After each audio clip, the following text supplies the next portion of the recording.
ఇక్కడ ఆపన్నా. ఏరా చెత్తకుండి ఉంది కదన్నా, ఆ చెత్త ఇక్కడ పారే. ఇక్కడ కదరా, వేరే చోట వేద్దాం.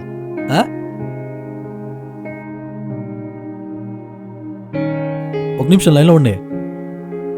ఏంటన్నా ఇక్కడ ఆపావు? చెత్త వేయాలరా.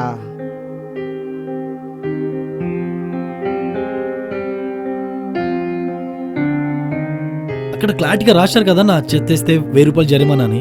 అదేంటోరా, ఈ బోర్డు చూడగానే చెత్త వేయాలనిపిస్తుంది. ఏంటి ఎన్నిసార్లు చెప్పినా పట్టించుకోడే.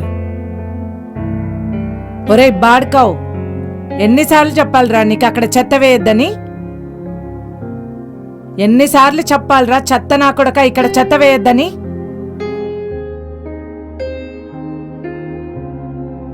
ఇంకోసారి ఇక్కడ చెత్త వేస్తే చెప్పు దెబ్బే. అదేంటన్నా ఆవిడ అంతగా తిడుతుంటే నీ మనసుకి అనిపించట్లేదా? ఆవిడ అలాగే తిడతారులేరా.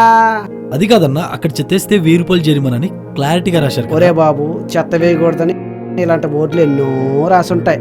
ఎన్నో చోట్ల రాస్తారు, చాలా బోర్డులు ఉన్నాయి. ఎవరు పాటిస్తారు చెప్పు?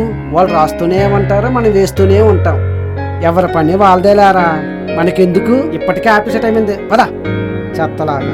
అక్కడ 1000 రూపాయలు జరిమానా రాసింది, కళ్ళు దొబ్బినాయా? ఆ ఎల్లెళ్ళు ఏం చేసుకుంటావు చేసుకో.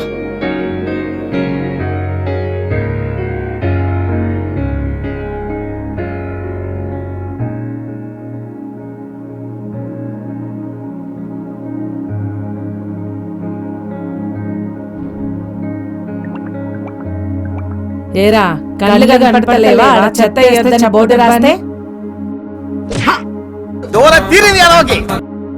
చాలా మంది ఇంటి దగ్గర చెత్తబండి వచ్చినా దారిలో చెత్తగుండి పెట్టినా వీళ్ళకి పట్టదు. కావాలనే ఈ సైకోలు రాసిన చోటే చెత్త వేసి పరిసర ప్రాంతాలను చెత్త చేస్తారు. వీళ్ళకి చట్ట రూపంలో శిక్ష వేస్తే బాగుంటుందని నా అభిప్రాయం. మీ అభిప్రాయాన్ని కామెంట్ రూపంలో పెట్టి మా ఛానల్ని సబ్స్క్రైబ్ చేసి 10 మందికి షేర్ చేస్తారని నా మనవి.